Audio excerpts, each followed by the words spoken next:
ಮನೆಯಿಂದ ಪೇಟೆ ಕಡೆಗೆ ಹೋಗ್ತಾ ಇದ್ದ ಯುವಕನೊಬ್ಬನನ್ನ ಕಾರಿನಲ್ಲಿ ಬಂದ ದುಷ್ಕರ್ಮಿಗಳ ತಂಡವೊಂದು ಕಿಡ್ನಾಪ್ ಮಾಡಿಕೊಂಡು ಹೋಗಿ ಹಲ್ಲೆ ನಡೆಸಿದ ಘಟನೆ ದಕ್ಷಿಣ ಕನ್ನಡ ಜಿಲ್ಲೆಯ ಬೆಳ್ತಂಗಡಿಯಲ್ಲಿ ನಡೆದಿದೆ. ಇಲ್ಲಿನ ಆಳದಂಗಡಿ ಕೆದ್ದು ಶಾಲೆಗೆ ಕರೆದುಕೊಂಡು ಹೋಗಿ ಹಲ್ಲೆ ಮಾಡಲಾಗಿದ್ದು ಬೆಳ್ತಂಗಡಿ ತಾಲೂಕಿನ ಲಾಯಿಲ ಗ್ರಾಮದ ಅಂಕಾಜೆ ನಿವಾಸಿ, ವೃತ್ತಿಯಲ್ಲಿ ಮೆಕ್ಯಾನಿಕ್ ಆಗಿರುವ 23 ವರ್ಷದ ನಿತೇಶ್ ಎಂಬಾತ ದುಷ್ಕರ್ಮಿಗಳಿಂದ ಹಲ್ಲೆಗೊಳಗಾದ ಯುವಕ.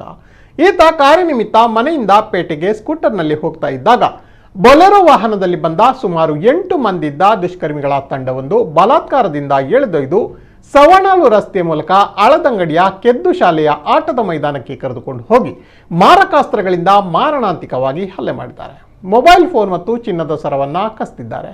ಘಟನೆ ನಂತರ ಮಾಹಿತಿ ತಿಳಿದ ಯುವಕ ನಿತೇಶ್ ಕಡೆಯವರು ಸ್ಥಳಕ್ಕೆ ಹೋಗಿದ್ದು ಎರಡು ತಂಡದ ನಡುವೆ ಹೊಡೆದಾಟ ನಡೆದಿದೆ ಎನ್ನಲಾಗಿದೆ. ಇನ್ನು ಘಟನೆಗೆ ನಿಖರ ಕಾರಣ ತಿಳಿದು ಬಂದಿಲ್ಲ. ಘಟನೆ ಬಗ್ಗೆ ವೇಣೂರು ಠಾಣೆಯ PSI ಸೌಮ್ಯ ಅವರಿಗೆ ಮಾಹಿತಿ ನೀಡಲಾಗಿದ್ದು ಸ್ಥಳಕ್ಕೆ ಬಂದು ಕಿಡ್ನಾಪ್ ಮಾಡಿ ಹಲ್ಲೆ ಮಾಡಿದ 5 ಜನ ಆರೋಪಿಗಳನ್ನು ಊರವರ ಸಹಾಯದಿಂದ ಹಿಡಿದು ವೇಣೂರು ಪೊಲೀಸರಿಗೆ ಒಪ್ಪಿಸುತ್ತಾರೆ.